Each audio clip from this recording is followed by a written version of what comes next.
kujibu? Au unaona Mungu tunaombaga tu lakini hajibu?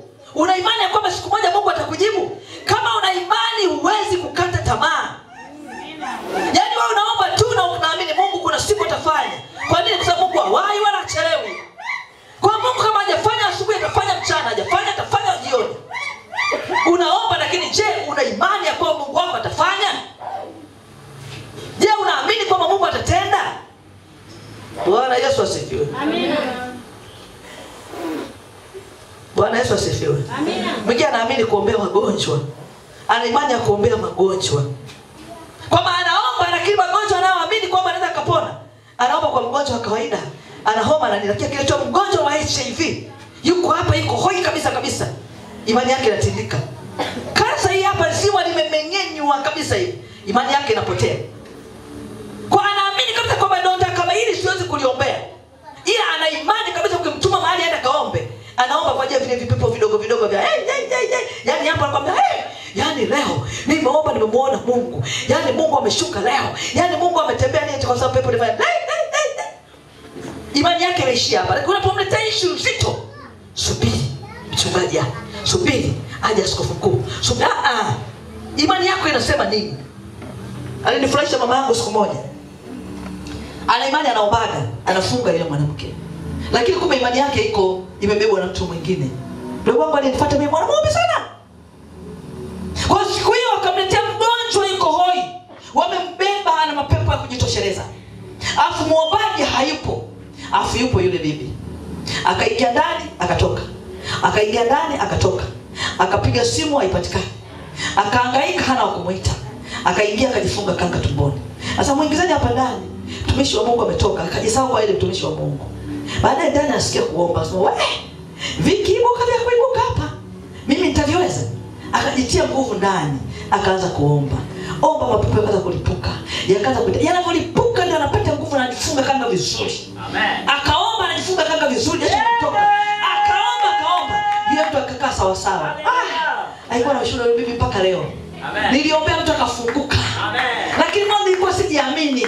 Nilikuwa nafikiri kwamba fulani tu anaanza kuomba. Kwamba hata mimi nina mtakatifu ndani. Yuko mtakatifu ndani yangu, anaweza akanisaidia. Nikaomba kwa ajili ya mtu mwingine akafunguliwa. Kwa nini ulikuwa hujiamini? Yaani jinsi nilivyo, nilikuwa sijiamini kwa nami ni mtumishi wa Mungu. Amen. Je, naweza nikamwombea mtu akafunguliwa au akaponywa? Amini mwana wa Mungu. Wale waliotutangulia, Biblia inasema hivi, Elia alikuwa ni mtu wa kawaida kama wewe ulivyo. Amen. Wale wanawake waliotangulia kina Debora, aliyekwenda mbele akamtangulia Baraka, akaenda akapigana Sisera, alikuwa mwanamke wa kawaida. Umeelewa nani? Alikuwa ni mwanamke wa kawaida. Anamwambia Baraka, tangulia mbele.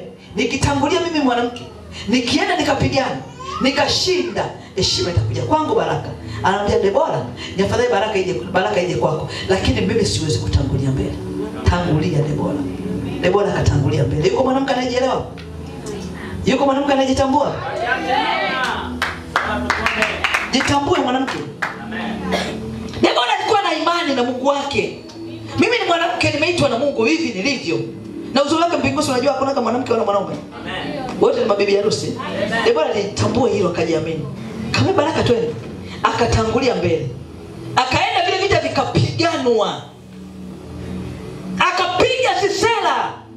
Debora akashinda. Nampendaga Debora. Nikisema nampenda sana Debora kumsema. Anarudi kwa mbwembo yule mwanamke anazipendaga mbwembo za Debora. Asa maliwali walikoma. Walikoma mpaka nilipoinuka mimi Debora. Mimi mama katika Israeli. Amen. Yaani maliwali walikoma. Wale wanaume walinyamaza kimya. Mpaka nilipoinuka mimi mwanamke katika Israeli. Sisera akapigwa. Wewe imani? Na ndio maana shetani ya nyumba kwamba kiingia jambazi, basi mama anaingia ufunguni ili baba atoke. Ndani ya nyumba chochote kile naamini kwa baba ndio anaweza. Yeye hawezi chochote. Napenda nikutie moyo mwanamke mmoja ukiwa na imani.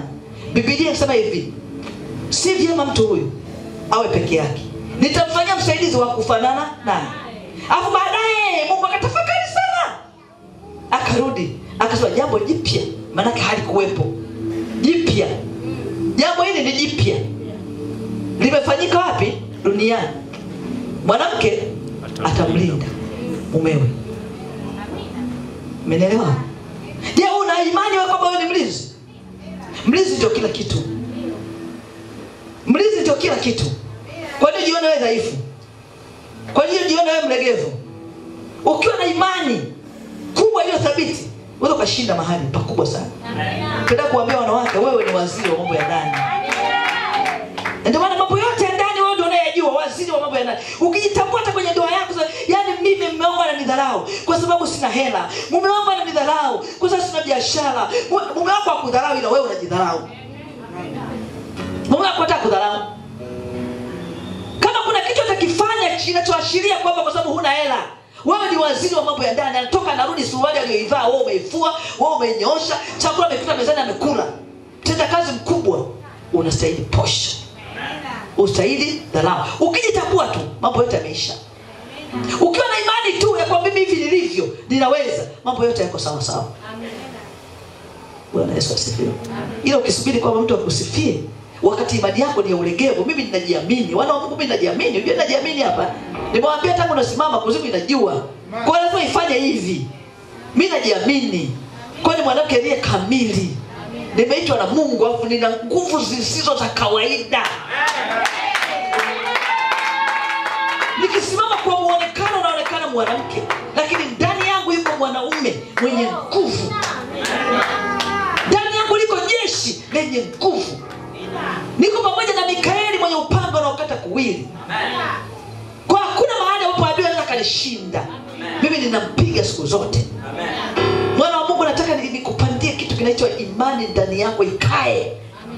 Imani ndani yako ipe kiti. Ondoa uchungu ndani. Ondoa maadui ndani yako, weka kitu kinaitwa imani iliyo thabiti ikae ndani. Leo hii uanze kuwa na kiburi kwa shetani, atakukimbia. Sasa shetani anatuweza kwa nini? So tunakiri udhaifu wakati wote. Ni watu wa kutetemeka.